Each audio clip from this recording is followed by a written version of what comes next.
Well, my name is Jack Caple, and I worked for Fletcher Jones, starting in Library Street, finished up out of Pleasant Hill, 33 and a half years. I'm only 96.9.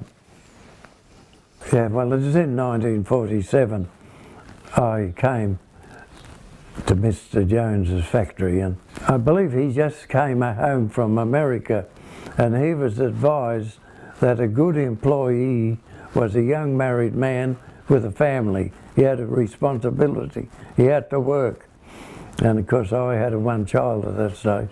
And I was that elated to be offered a job. He said, "When can you start?"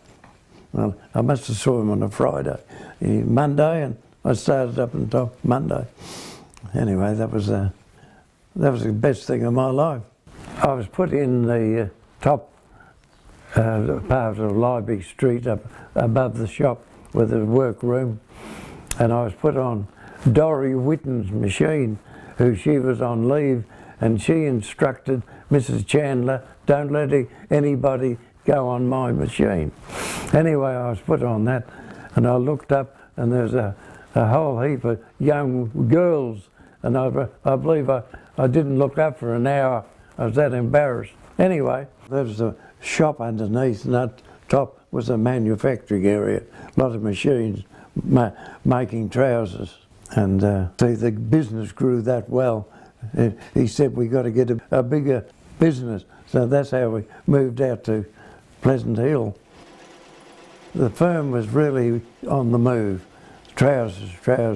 They were all female section leaders those days, and I was the first male to go up as a section leader. Mr. Jones came along and he said, "Jack, always remember this.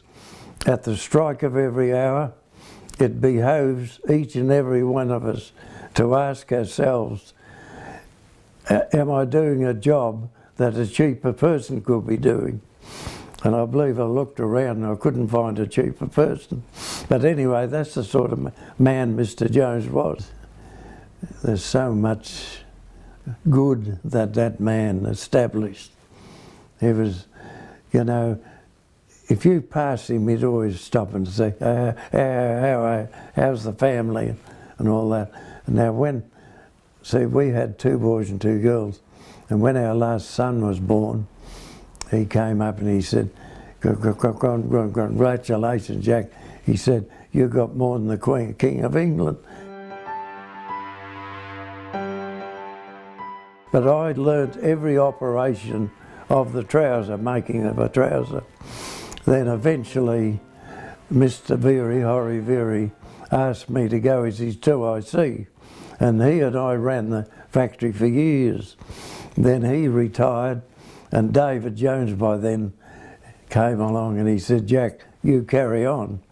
And I finished up being Trouser Production Manager for quite some years. It was the most enjoyable working environment. I never heard a complaint really, and I've often run into previous operators and they reckon that was the happiest days of their lives. They all worked well and earned well, bought homes, read families, and the method engineers, of course, set tasks for every operation, and some of the racehorses had their tasks cut out by lunchtime, and after lunch it was all bonus. So some of them did quite well. You know, I often think it was a repetition work. There was one girl, 8 hours a day on a machine. She used to put a button in, a necking button. You know, and I went to shift her one time. I said, "You know, you must be bored stiff." "No, this is my job." Now that's how people operated. There was big sections of topping, making up, pocket making, and pocket insertion, and fly making, and it all came together.